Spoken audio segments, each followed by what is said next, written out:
The cathode of an electrolytic cell and the reducing agent is same. बोल रहे हैं cathode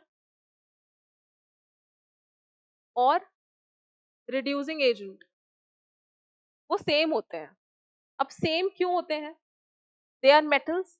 नहीं, ऐसे तो कोई नहीं होता। Supply electrons, remove electrons, absorb electrons, तो इनमें से तो कुछ हो भी सकता है, देखते हैं। Reducing agent, reducing agent basically क्या होता है? जो दूसरे को रिड्यूस करे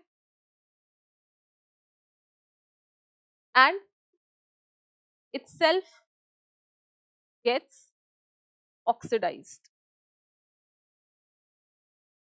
दूसरे को क्या करता है? रिड्यूस करता है, और खुद क्या होता है? ऑक्सीडाइज होता है। खुद ऑक्सीडाइज हो रहा है, यानी खुद क्या कर रहा है?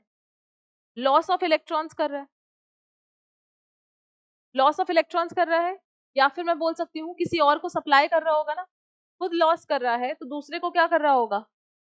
सप्लाई कर रहा होगा। यही तो होता है किसी रिडॉक्स रिएक्शन में, एक से इलेक्ट्रॉन दूसरे के पास जाते हैं, तो जो लूज कर रहा होता है वो दूसरे को गेन करवा रहा होता है। तो बिल्कुल सही बात है, खुद लूज कर रहा है, दूसरा इससे गेन कर रहा है, तो बेसिकली सप्लाई कर रहा है।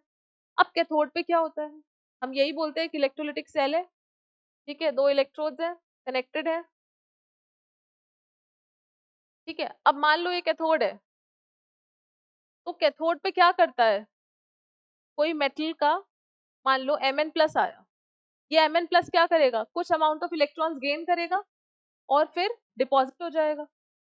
तो कैथोड कैसा एक्ट कर रहा है? As a source of electron act कर रहा है ना यहाँ पे। तो कैथोड भी क्या कर रहा है यहाँ पे? सप्लाई ही कर रहा है इलेक्ट्रॉन्स। तभी तो ये मेटल इसके पास आया कैथोड के पास कि मुझे इलेक्ट्रॉन्स दो, इसने इलेक्ट्रॉन सप्लाई करे और ये इसने खुद को क्या कर लिया? रिड्यूस कर लिया। यानी कैथोड और रिड्यूसिंग एजेंट दोनों का काम ही क्या है? Supply of electron. तो क्या हो जाएगा? Option number